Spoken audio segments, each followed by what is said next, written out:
You're listening to the Free to Be Mindful podcast, which provides bite-sized tips for busy parents, educators, and anyone working with kids. These real talk conversations focus on mindful living, mental health, and personal growth, helping all to learn, grow, and inspire with mindfulness in mind. I'm your host, Vanessa de Jesus Guzman, educator, licensed professional counselor, entrepreneur, and mom. I'm passionate about helping folks live life with peace of mind and ease of heart while not losing their, well, you know, here we go.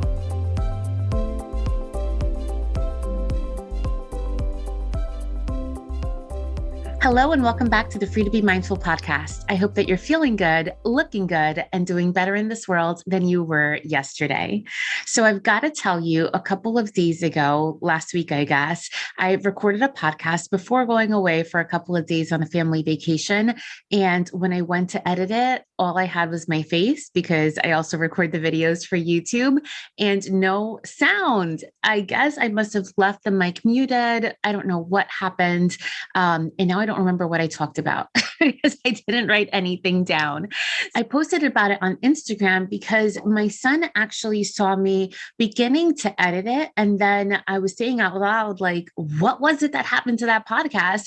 And he asked me how long it was. He asked me, why wasn't I so frustrated? Why wasn't I so mad? And I just said, well, there's nothing I can do about it. All I can do is take a breath and let it go and get back to recording when we get back home. So that's exactly what I am doing now. And I share little tidbits like that on my newsletter, on my website at freetobemindful.com and on my Instagram. So if you're not following me there, I welcome you to do so. So today I wanted to talk to you about stress. And I know you don't want to hear about stress because who does? We all kind of live that on our everyday. And actually, April is Stress Awareness Month. And it made me think of my years as an educator, right? I started 4 years as a second grade teacher, and then the years after that as a middle school counselor. And I know that now our schools in New Jersey are testing. So I am thinking about all of the educators within the state of New Jersey and around the country that do testing around this time, and just thinking about the stress that I would feel. And if you know me personally, and even if you've seen me on social media, you don't always see the stress on my face, but I feel the stress in my body and at my shoulders, my tense. I would get like incredible back pain and shoulder pain and neck pain, the back of my head, because that's where or how I would hold the stress, even though I really wouldn't show it on my face. And it's something that I have come to be attuned with because of being really self-aware. And it took me a long time to realize what it was, how it was that my body soaked up the stress, and then to realize, well, it's okay to seek help for that. And I wanted to bring these two themes together today because, as I shared, April is Stress Awareness Month, but it's also Counseling Awareness Month. I wonder if that's just a big coincidence or if that was kind of done on purpose. And it's a lot of pressure to make sure that everybody else is okay, but to really be able to be the best help to others, you need to make sure that first you are okay. And if you are an educator, if you're a parent or caregiver, I'm sure that that message resonates with you. So how do you make sure that you are okay? Well, that vacation that I just went on was definitely helpful, but obviously we can't always go on a vacation every weekend. But what we can do is seek the help of a licensed professional, whether that be a counselor, social worker, or psychologist. And sometimes it takes a big thing, a big monumental event or big stressor to finally have us be okay with the idea of, yes, maybe therapy can help. So I wanted to share with you where and when is the best time to seek the help of a licensed, trained mental health professional, and some things that you can kind of consider as you go along that process. So the first is, When is the right time? So, when you are feeling that you can no longer handle things yourself, when you are feeling that things that once brought you joy no longer bring you joy, when you know that even despite seeking out help from friends and family, and that still isn't working, when you're seeing that your baseline, right, which is your normal functional way of being on an everyday basis, when that is so different and you are functioning to a much lesser degree, that is when it may be a really good time to seek the help of a licensed mental health professional.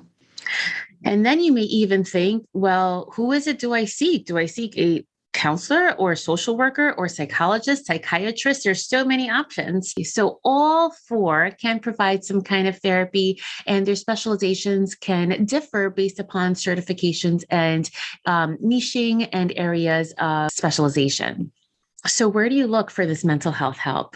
Some of the things to first consider is what kind of professional is going to be important for you to have. And what I mean by that is you may want to consider their gender, their areas of expertise, their areas of niche. There may be religious backgrounds if that's important to you. You may want to consider their ethnic or racial backgrounds and even perhaps their age.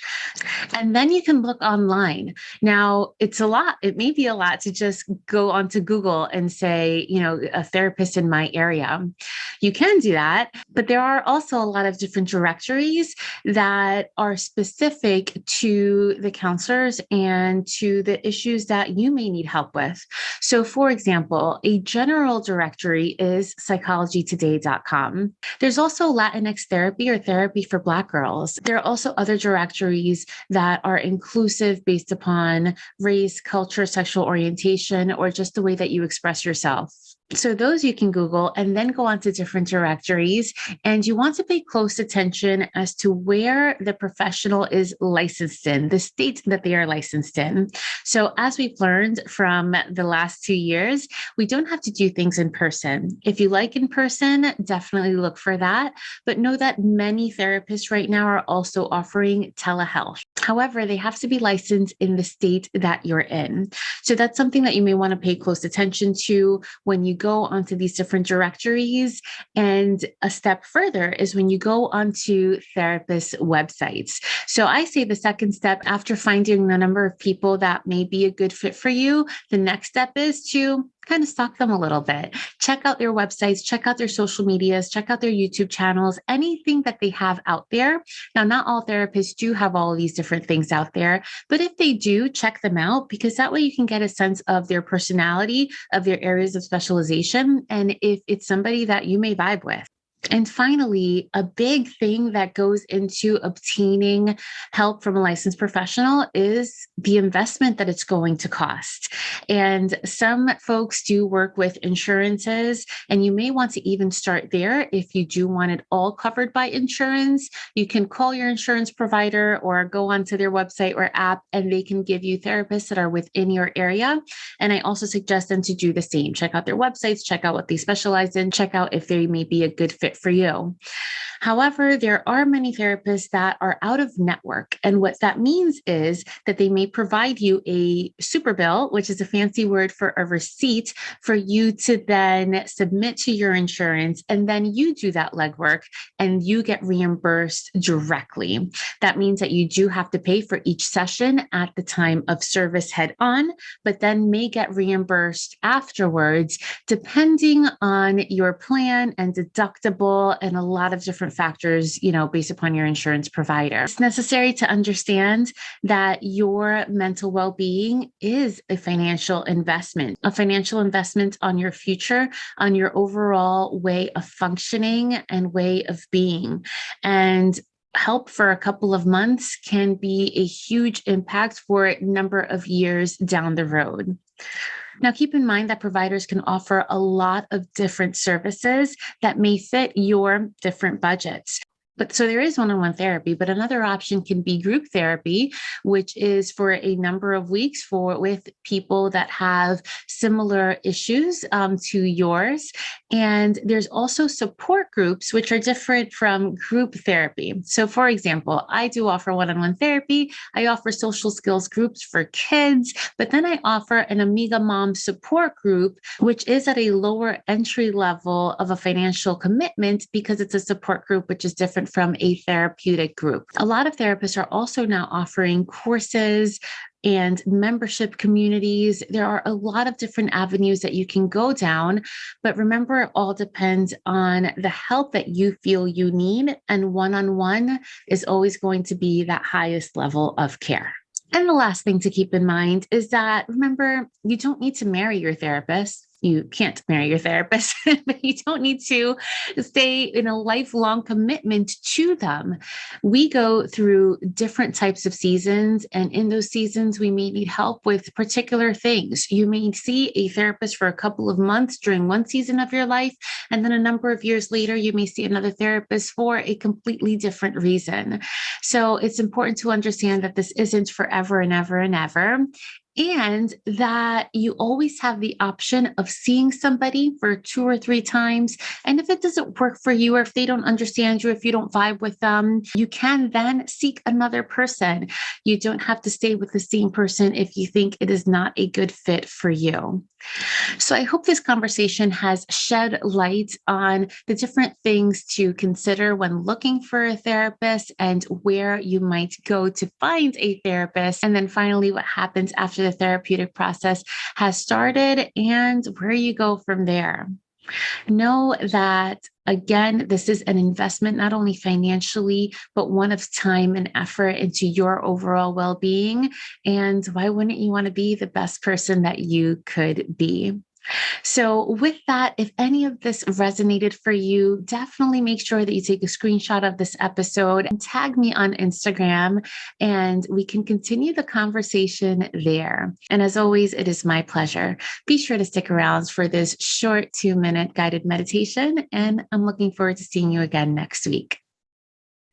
So right now, regardless of where you are or what you're doing, I invite you to really get a sense of where you are in the room by grounding your feet to the floor of where you are, feeling where your toes are, where your heels are, moving up to your legs, to your bottom, your back, your upper legs, your shoulders. What do you feel beneath these areas?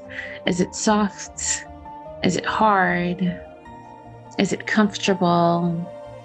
Or maybe you're just walking and you feel the air against your skin. Bring awareness to your face, to any tightness that you may hold within your jaw, by the edges of your mouth, around your nose, and especially between your eyebrows. I invite you to take a breath in while making your belly rise, and then take a breath out as you make your belly deflate. And finally, taking in the space around you, whether you are still in a room or walking or driving. Just bringing awareness to some different things that maybe you don't typically pay attention to.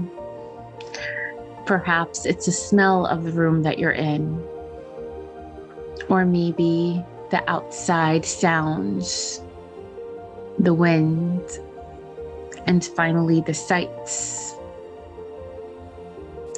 Know that you can always use this type of meditation to ground yourself in the space you're in, to bring your awareness to the present moment, and to bring peace into your mind and heart.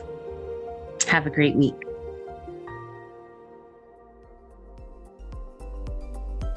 I hope you enjoyed this week's show. It would mean a ton if you took this moment to review the Free to Be Mindful podcast on the platform you catch your favorite shows. That quick and easy act lets me know what you enjoy, and it helps others find the podcast too.